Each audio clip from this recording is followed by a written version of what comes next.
What's going on YouTube? Matt in Virginia, aka Passion for Cards. Coming at you. Been a while since I made a video. A little bit under the weather last week. Just kind of coming back around. I lost my voice for a couple days, but seem to be on the mend. So here I am. I have been watching y'all's videos and dropping some comments. So trying to keep up on that front. But what I got for you today is a recap of a local card show I went to yesterday in Norfolk, Virginia, at a local bingo hall. It was 25 or 30 tables. So before I do that, in the background, you got the full 2019 Top Heritage base set, numbers 001 through 400. So that's the without the short prints or anything else, and then the first Topps Now card of Bryce Harper signing with the Phillies. So a couple of things to keep your eyes on. We got a few quotes for you. Ray Allen, every time we've lost, it's because we didn't score enough points. Okay, good job, Ray. Soccer analyst Dion Dublin, he's holding his face, so it's got to be a leg injury. Clearly this guy will not be a medical physician at any point. And lastly, Rex Grossman, Bears quarterback, talking in a press conference. I'm realizing how ignorant you guys are, but of course I don't mean that in a bad way. Which obviously everybody would know you take that in a positive manner, right? Good job, Rex. How to endear yourself to the masses.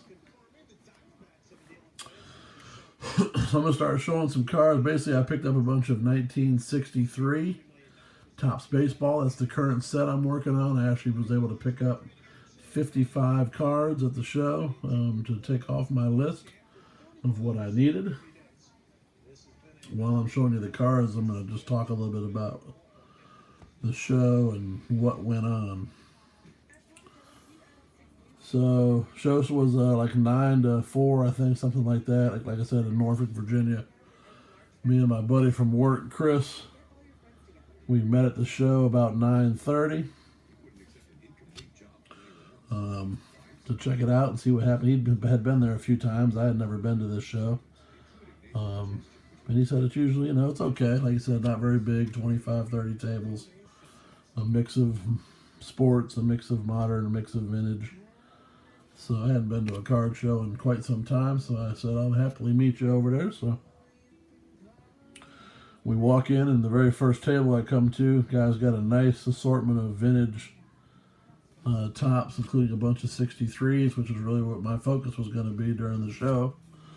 So, but instead of, popping down and starting to look, I just wanted to kind of walk around the show and take it all in. And so him and I did that for 20, 30 minutes or so. Chris and I just kind of walked around and checked out all the tables and kind of saw what people had to offer and, make some mental notes about some cards you want to go back and see. So Chris was getting antsy, though. He wanted to start attacking the dime boxes and quarter boxes and start rummaging. So he pulled up a chair and started doing his thing. So I did the same thing. I grabbed a chair and went back to the very first table and started going through the 1963. So the first one group I'm showing you here that are not in a top loader, he had these in a binder to the left of his display.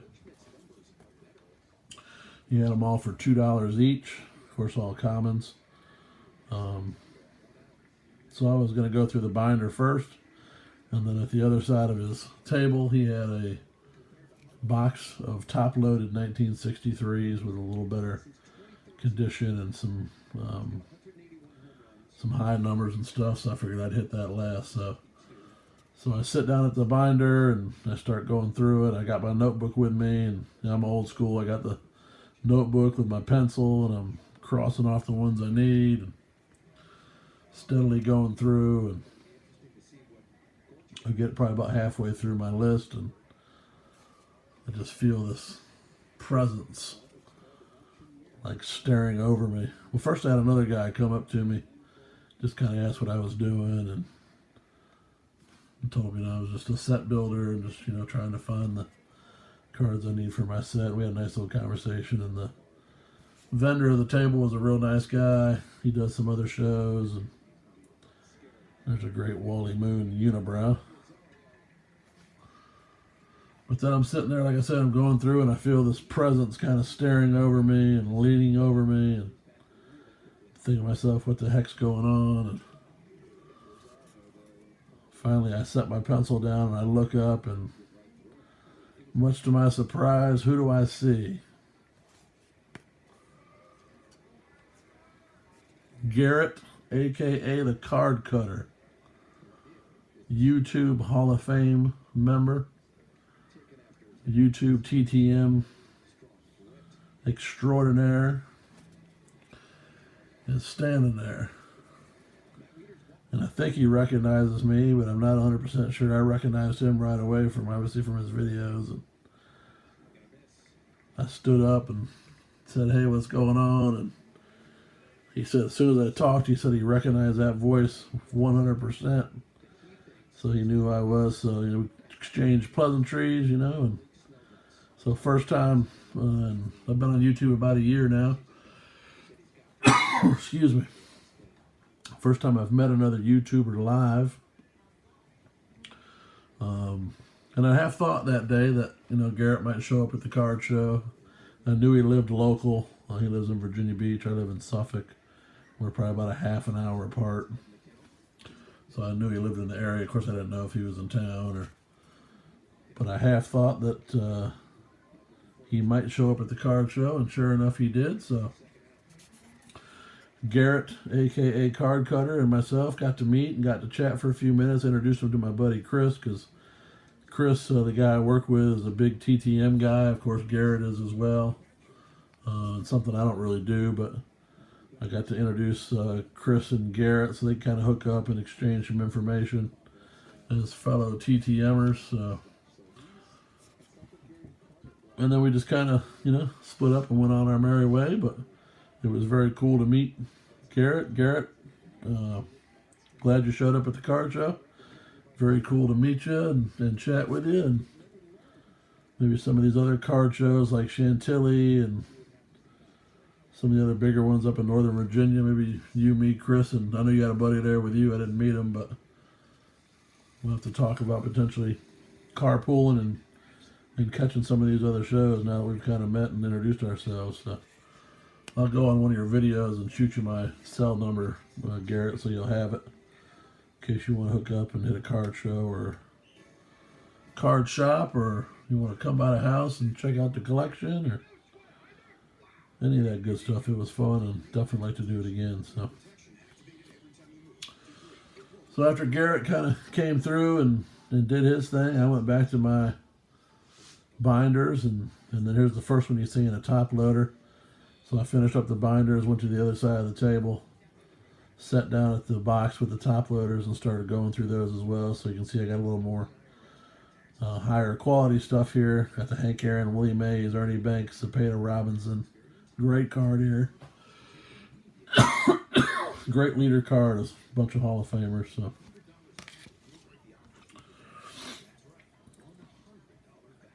nice Koufax, Drysdale, Gibson. So I just started going back through my sheets again and picking up some 63s that I needed.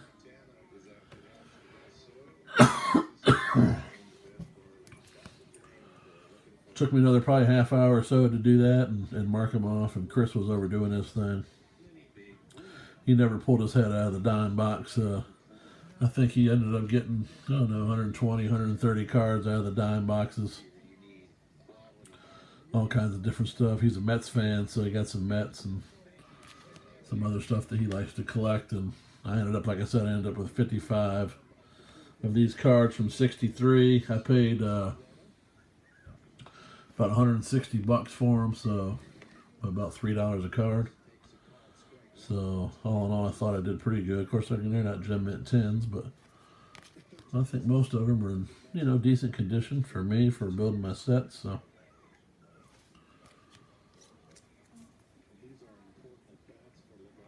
My next tour will be to go to the local card shop up in Hampton, Virginia, 10th inning, and see what he has for my list. I know he'll have probably another 50 or 60 that I need at least, if not more.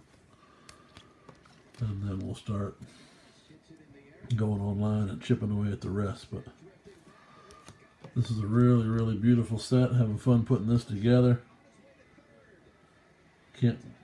Honestly can't believe that all the way back to 1963, I can remember working on 69 and 68 for what seemed like forever, and I just didn't figure I'd ever get back this far. But I can see 63 being finished by the end of the year, by the end of December, I think. I already have the Pete Rose rookie, so don't have to worry about tracking that one down. I do have a couple higher cards I need to pick up, a couple of Hall of Famers. And then, of course, the high numbers, which you guys know what that's all about. Those high number vintage cards are quite pricey and hard to find. But we'll just chip away at it and do the best we can. So, just a couple more here. Don Lee. Floyd Robinson.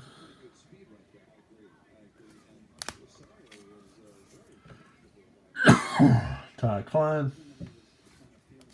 I'm still coughing here. I'm not 100% over my little illness there, but almost back to normal. And last card of the 63 pickups is Woody Held. So there you go. Thanks for watching. Hope you enjoyed the 63 vintage and the story about meeting Garrett. We'll talk to you soon on a video, and everybody have a great week. Stay classy.